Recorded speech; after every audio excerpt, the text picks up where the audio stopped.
My name is Abhishek Maurya. Today I will be discuss about myasthenia gravis. It is a most important topic in medicine.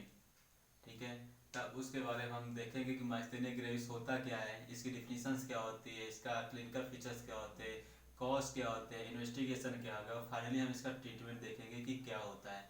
ठीक है, तो सबसे first of all हम देखते हैं कि माइस्थेनिया ग्रेविस का मतलब क्या होता है। माइस्थेनिया ग्रेविस इसका मतलब ही है कि weakness of the muscles, muscles में हमारे जो वीकनेस आ जाती है, जो कमजोरी आ जाती है, उसको हम माइस्थेनिया ग्रेविस बोलते हैं। अब ये क्यों आ रही है और किस लिए आ रही है और किस वजह से आ रही है, उसको हम डिफिनीशन में देखेंगे। ठीक है, तो फर्स्ट ऑफ ऑल इसकी हम डिफिनीशन देखेंगे कि it is auto immune disease.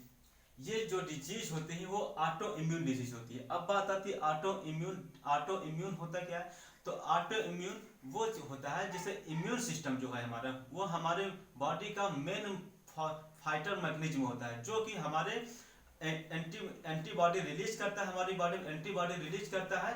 कोई भी फॉरेन पार्टिकल अगर हमारे बॉडी में इंटर करता है तो उसके अगेंस्ट फाइट करता है। और कभी कभी क्या होता है कि हमारी जो इम्यून सिस्टम है हमारी बॉडी के किसी पार्ट को वो फॉरेन पार्टिकल समझ लेता है, जिसकी वजह जो कि उसके अगेंस्ट फाइट करता है, जिसकी वजह से ये डिजीज एराइज होने स्टार्ट हो जाती है।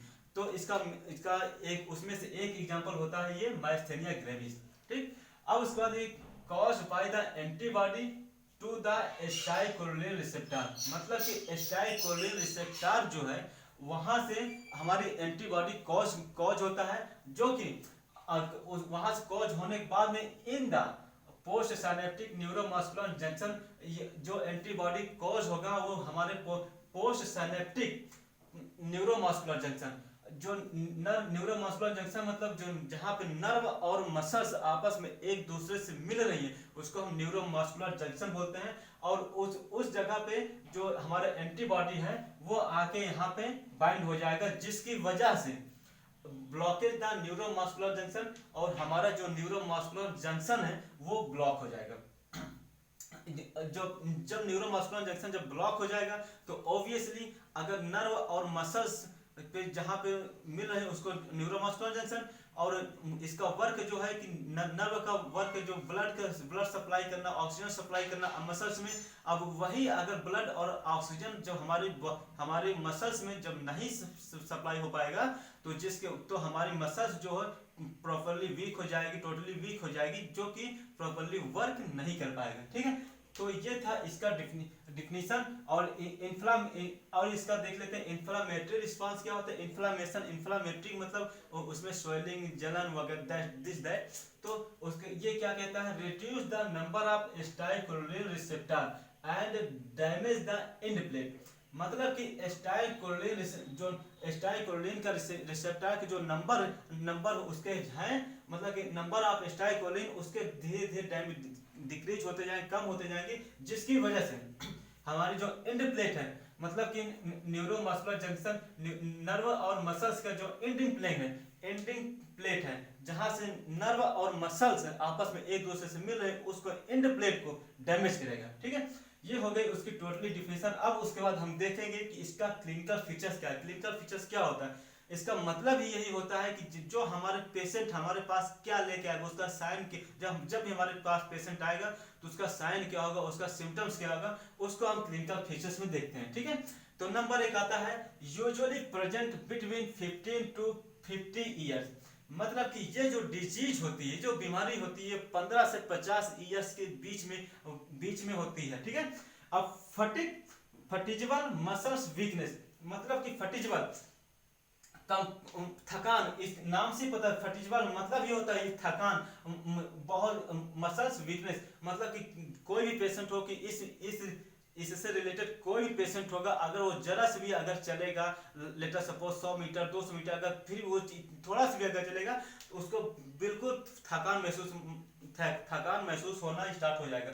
फिर उसके बाद आ जाता है नंबर 3 पे इसका क्लिनिकल फीचर क्या हो गया, वीकनेस ऑफ च्यूइंग, मतलब कि जो उसकी चबाने की जो क्षमता होती है, कोई भी जैसे लेटर सपोज हम खाना खा रहे च्यूइंग कोई भी चबा रहे हैं तो उसका जो च्यूइंग प्रोसेस जो है वो बिल्कुल वीक हो जाएगा। और स्लोविंग मतलब कि जब खाना खाने के बाद में जो हम अंदर इसोफेगस के थ्रू जब स्टोमच में हम जो हमारा फ्रूट होता है, कुछ भी होता है जो भी हम चबाते हैं, तो उस प्रोसेस वो कमजोर हो जाएगा, वो कमजोर, वो ये सब कारण इसलिए हो रहे हैं क्योंकि हमारा न्यूरोमस्कुलर जंक्शन पे हमारा एंटीबॉडी एक्टिवेट हो चुका है, जो कि न्यूरोमस्कुलर जंक्शन को वो ब्लॉकेज कर रहा है, ठीक है। और स्पीकिंग, उसके बोलने में प्रॉपर्ली वो बोल नहीं पाएगा, ठीक है। लुकिंग डाउनवर्ड का मतलब क्या है, हमारी जो मसल्स हैं, ये नेक रीजन की मसल्स, गार्डल रीजन की मसल्स, ये बिल्कुल वीक हो जाएगी। तो जब मसल्स वीक हो जाएगी तो हमारा हेड जो है, जो हमारा सर्वाइकल रीजन है, वो बिल्कुल नीचे रहेगा। तो लुकिंग डाउनवर्ड, वो नीचे ही देखता रहेगा, उसको ऊपर स्टैंड नहीं हो पाएगा। तो इसका नोट्स में हम देखते हैं, most common affected the shoulder girder, मतलब कि मोस्ट कॉमन इफेक्ट करता है हमारे शोल्डर गर्डर। अब शोल्डर गर्डर का मतलब क्या होता है, हमारा front of the chest and back of the scapular region is also called shoulder blade. अब देखेंगे इसका हम इन्वेस्टिगेशन, ठीक है। इन्वेस्टिगेशन का मतलब क्या होता है, इन्वेस्टिगेशन उस डिजीज के बारे में हम जानकारी लेना, उसकी वो उस डिजीज को हम कंफर्म करने के लिए उसको इन्वेस्टिगेशन करते हैं, ठीक है। अब नंबर 1 आता है, उसमें से मेन टेस्ट आता है टेंसिलन टेस्ट। टेंसिलन टेस्ट ऐसा टेस्ट होता है जो कि हमारे मसल्स के वीकनेस के बारे में पता लगाते थे। ये टेंसिलन, और थ्रू द टेंसिलन ड्रग्स के थ्रू, ये जो टेंसिलन ड्रग्स जो होती है वो इंट्रावेनस के थ्रू दिया जाता है, जिससे हम पता लगाते हैं कि हमारी मसल्स में वीकनेस कितनी है, ठीक है। अब उसके बाद हम देखते हैं मसल्स का रिफ्लेक्स चेक करेंगे, मसल्स का स्ट्रेंथ चेक करेंगे एंड मसल्स का टोन चेक करेंगे।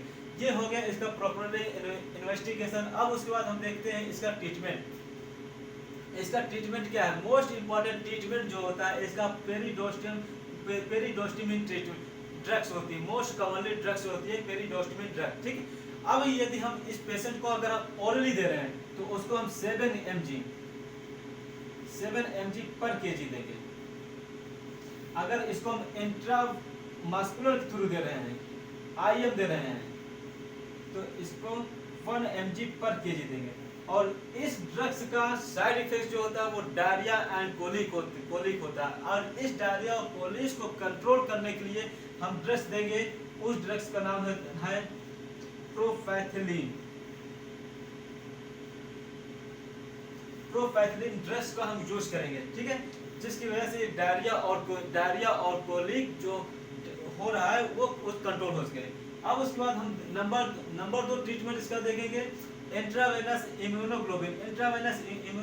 वो इसलिए इसका ट्रीटमेंट देंगे क्योंकि हमारी मसल्स की वीकनेस को रैपिडली इंप्रूवमेंट करें, ठीक।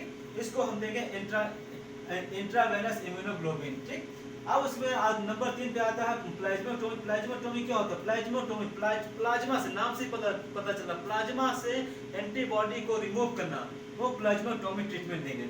अब उसके बाद आता है नंबर 4 पे आता है ग्लाइकोकॉर्टिकॉइड ट्रीटमेंट। ग्लाइकोकॉर्टिकॉइड ट्रीटमेंट जो होता है ये लॉन्ग टर्म का ट्रीटमेंट होता है, ठीक।